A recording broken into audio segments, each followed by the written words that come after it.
we have rejected and advised against hundreds of the popular projects because they fail the MAPS framework. So that's why our MAPS framework rely on certainty. We normalize that. We help them to find out if they are priced over or undervalued.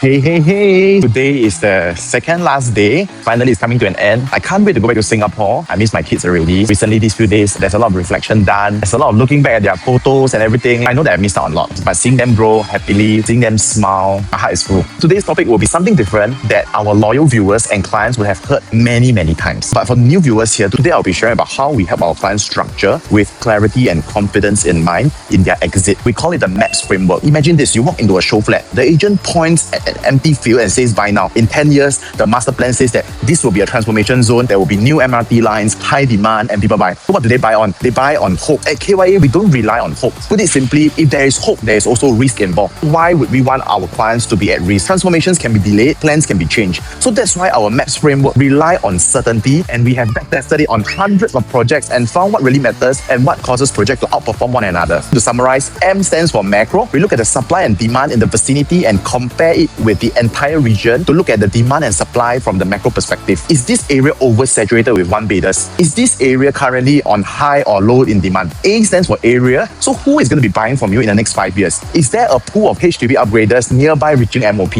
Is there a future demand coming in from the new launches in the area, creating a widening price gap? P stands for price gap. This is my favorite and arguably the most important thing because we don't just look at the price tag, we compare the gap between the new launch and the resale neighbors. We know the prices that the market will be willing to pay for a 5 years lease difference or for leasehold versus freehold, for 3 minutes walk to MRT station versus a 10 minutes walk to MRT station. Essentially what we have done is that we normalize that. We help them to find out if they are priced over or undervalued compared to the market. Here what we want to buy is to buy value and not just new. There are scenarios where new launch is better in terms of value, while in other scenarios there could be situations where resale has better value. Last but not least, S stands for site. Which site, which facing, does the layout make sense? You can buy the best project, but if you buy the unit with a weird layout, then that is not practical and you will lose your exit liquidity. In conclusion, we have rejected and advised against hundreds of the popular projects because they fail the MAPS framework. We found gems in boring areas because they passed it. Many times, hype and FOMO does not equal to profit. In terms of home investment, which means for own stay as well as investment, it is never about gambling on the future or gambling on hope. It's about taking calculated risk and making the safest choice. That's the difference that KY is trying to provide over here. If you find this interesting, give me a like and stay tuned to the last episode next. 来和小羊一起雨中漫步吧。来到中国这么多天，终于下雨了，我们是冒着雨继续跟团